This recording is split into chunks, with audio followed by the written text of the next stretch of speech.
well, that's, usually what humor's masking or something, or, and I think that's the case with Price. So, it's funny, I was kidding with Mark about, these characters are a bit broken, and, maybe the good thing about being broken is that, you're already broken. What can they do to you? What are you going to break me? Too late. I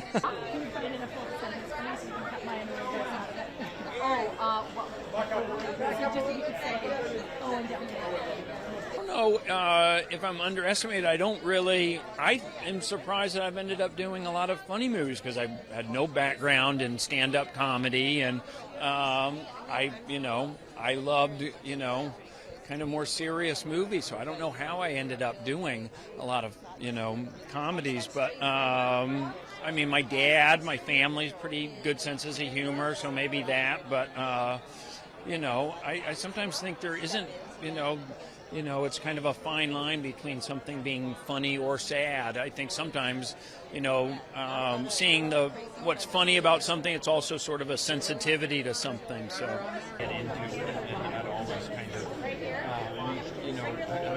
no, they take it seriously, and that's kind of what I think, not turned me off, but made me sort of intimidated by it, because I just remember, my dad playing as a kid, and it always seemed really serious, like, not a lot of talking and intense, and I was surprised, both my brothers are good golfers, and that when I finally started learning for this show, I discovered that yes, they're good, but they're not that good. They're not that far ahead of me, and even though they've been playing their whole lives, so I can now go out and some days hold my own with them. Well, I think just thinking about my own life, about how much I benefit from somebody taking an interest in getting me. I think it's super important, and I was really lucky. I mean, Jason, our showrunner, and all of our writers really invested a lot of time and energy into making sure that those moments happened in a way that was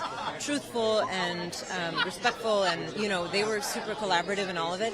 I think that the beauty of Zero and the beauty of those conversations in this show is that they're not perfect, and nobody's expected to be. There's just sort of a wish to care for and respect each other with all of these characters, and I think getting to have those conversations in a way that feels truthful and feels relaxed, I think is important for people to see. So, I think our writers are incredible with that.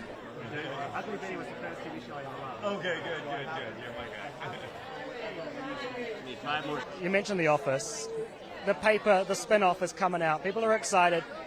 When it's something like that, and people have been begging for years, how do you know you found the right concept? Because it always has to be the right one to take that step. No, absolutely. Well, you need the alchemy of all of it. You need the actors, the writers, the directors. You need the right distribution partner, and you need time. Because one thing that didn't happen with The Office, it didn't open to a massive audience. It found an audience, and the audience found it. And I think with my best shows, whether it's Ugly Betty, Stick for this audience, Jane the Virgin, The Tudors, they weren't instant hits. And if you do quality, the audience will find you. I wasn't sure that I could see myself playing who turned this down? And then I go like, no, I don't want to do it.